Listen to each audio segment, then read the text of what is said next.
Welcome to the last breakfast. Please enjoy the video. You begin by cutting power at the breaker and confirming the circuit is dead with a tester. Safety first, because live wiring is dangerous. Next, remove the old bulb or trim so you can inspect the socket and wiring. Look for obvious signs: blackened sockets, loose screws, or corroded contacts. You do this now because early detection prevents wasted steps.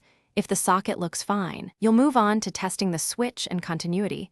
Once the fixture is open, test the switch and socket with a multimeter to find where power stops. This shows whether the problem is upstream or at the fixture.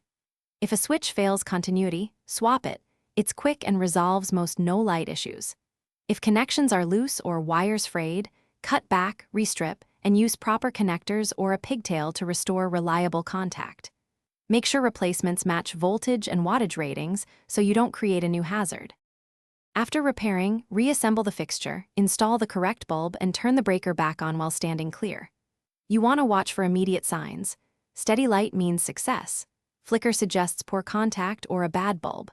Make sure the fixture is securely mounted and that no wires are pinched.